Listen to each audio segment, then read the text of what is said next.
Hello and welcome to my next live session.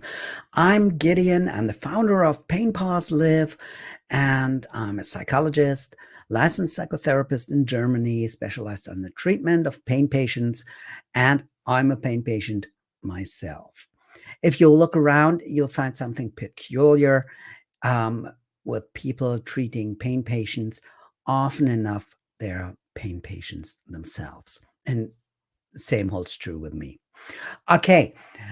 Um, Today, I want to talk to you about why chronic pain is a highly personal experience and why it is important for you to know what's going on. Did you ever have the experience that somebody didn't believe you when you were in pain?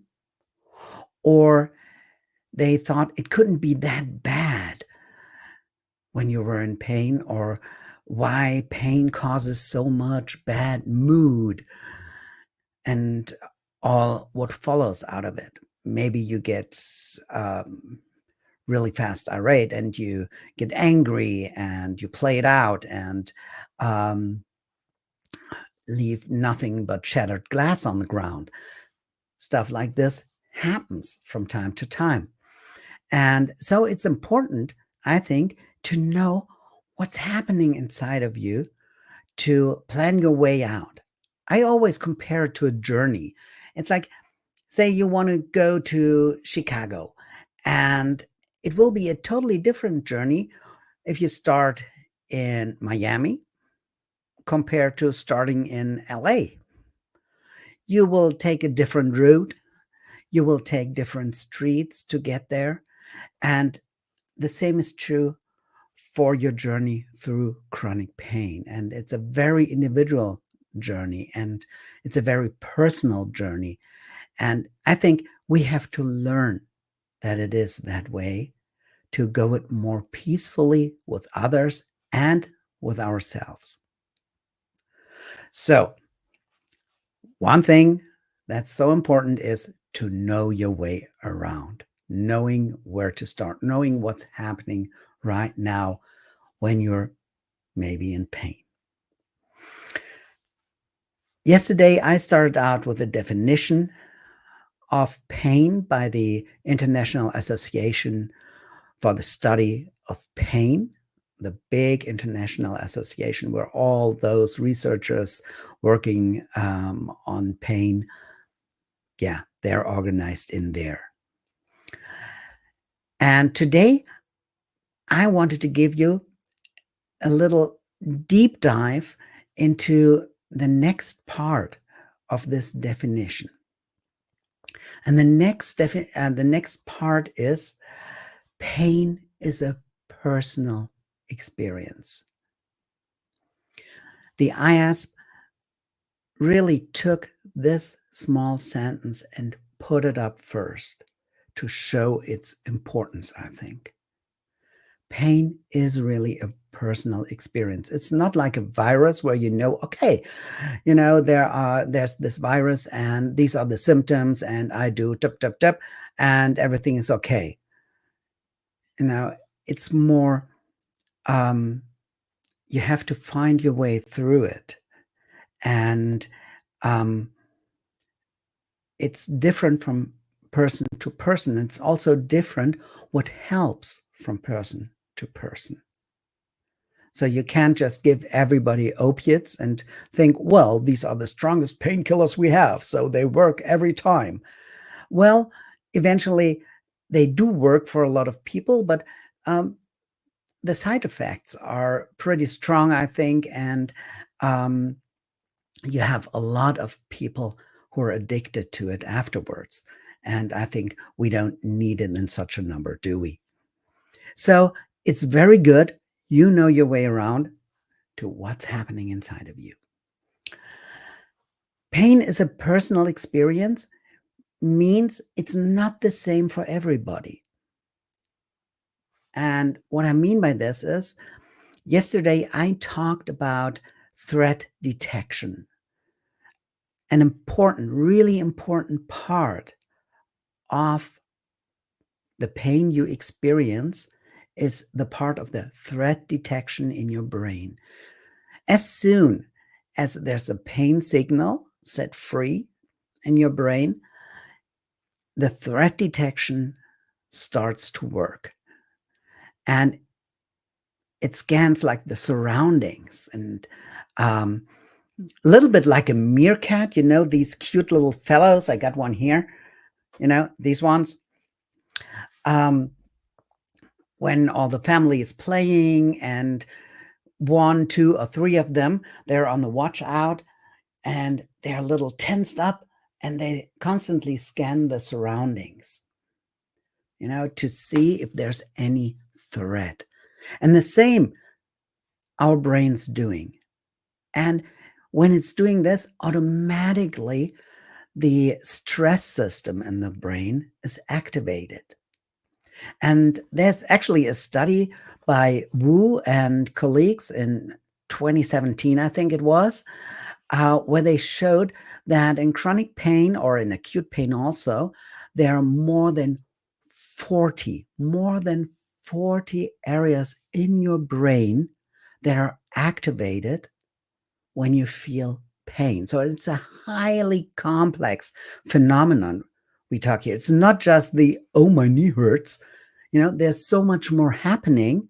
And some things we have to get aware of to more easily get a way out. And in the course of my daily lives, I will also hint to some things, of course, to get your way out.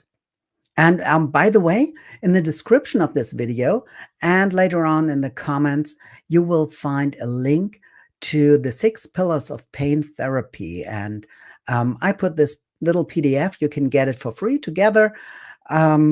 So you can find your way out more easily, or plan your journey through the pain more thoroughly, to get out eventually. Okay, let's get back. Threat detection. And threat detection is, of course, by your senses. Your senses scan the surroundings. They want to know, is there anything that caused my pain? You scan the inside. The brain scans the inside. Is there anything that caused this brain? And also, our memory is activated. So actually, your biography plays a role, if you want it or not. Your brain automatically looks for, oh, do I know this? Did this happen before? What did I do? How does it go on if I know this? And by this, it infers how threatening the whole thing is for the body, for the organism. This is going on, and this is a very important part. And by the way, if you're watching right now, you can leave comments and you can leave questions, and I'll be happy to answer them in the end if I see them. But you can also, of course, post later. I'm always happy to get in contact with you. Okay, let's go on. Now, one part is the threat detection.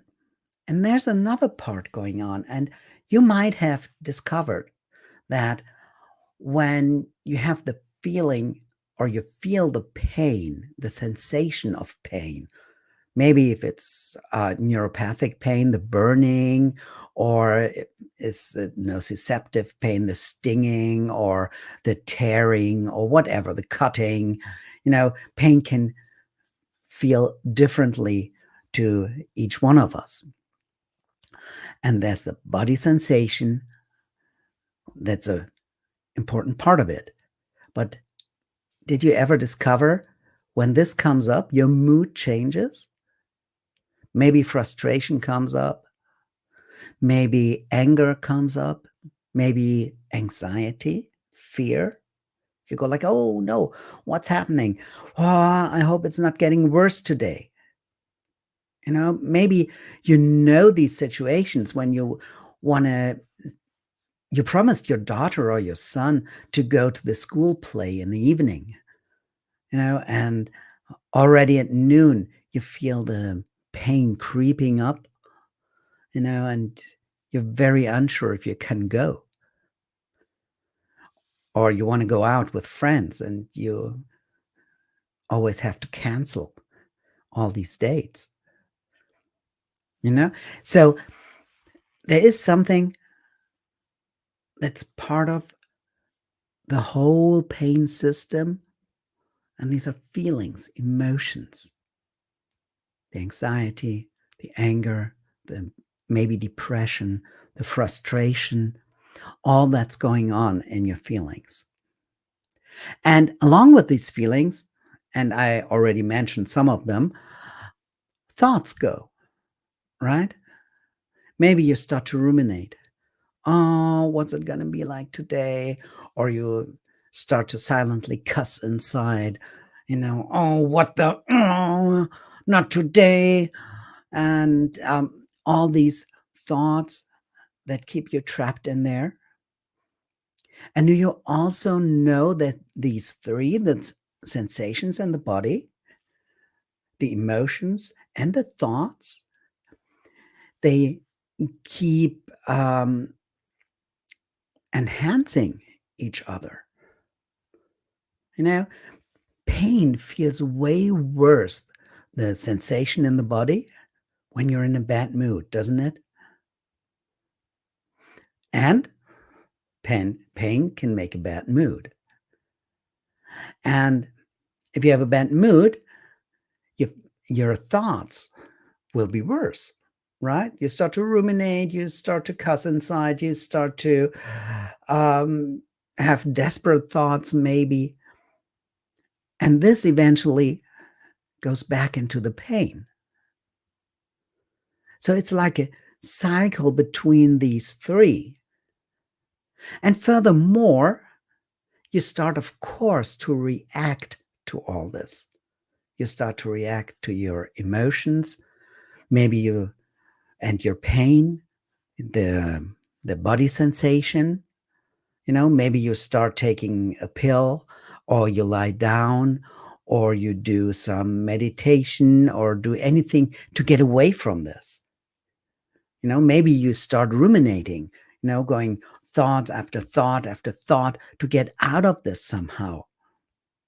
And maybe you even discovered that ruminating isn't the best strategy to get out of pain. But as humans, we do all these things automatically. Maybe we apply cold, maybe we apply warmth, maybe we try to distract ourselves, maybe we try to numb ourselves by alcohol or any other drugs like opiates or something like this. We just want to get away from this, and this is quite normal. And so all these four categories, the sensations, the emotions, the thoughts, and the behavior, they play together, and with the threat detection, and by this, they form what we experience as pain. So pain is a product of all these informations that go around in us. And that's why pain is never the same. Not from day to day. It always changes. And even if it's bad and it's a real high pain, it will feel different tomorrow than it did today or yesterday. Because any one of these variables, the threat detection, the sensation, your mood, the thoughts, your behavior, something in there changes and the whole system changes a bit. Okay, and it's very important to get to know this. And it's normal that the stress system, which is actually a survival system, just like the pain system itself, the stress system is a survival system, and they are prone to trigger each other. And that makes it quite hard if you don't understand it. But if you know it, you can pretty much successfully influence the way you feel the pain, because it's way easier to influence the stress system when you learn it. And that's something we teach in Pain, Pause, Live, than going directly for the pain. You know, changing the pain, the sensation of the pain directly is something that's really, really tough. And there's no discipline in any health system that can do this really well. I don't know of any study that showed that. We're all not good in changing pain itself. And maybe you experienced this while you journey through the health system. But what you can change is how you react to the pain, to the sensations, to the emotions, to the thoughts. And you can teach your brain to calm down, that it doesn't need the stress system so much. And by this, you get a pretty good way out of the pain and start your road to recovery. Okay. And that's all I wanted to say for today. I'm happy when you watch this, when you're here. Just leave me a comment if something resonated with you. If you said, oh, I had a little aha or something, just put it in the comments and I'll be happy to get back to you. See you tomorrow. Bye.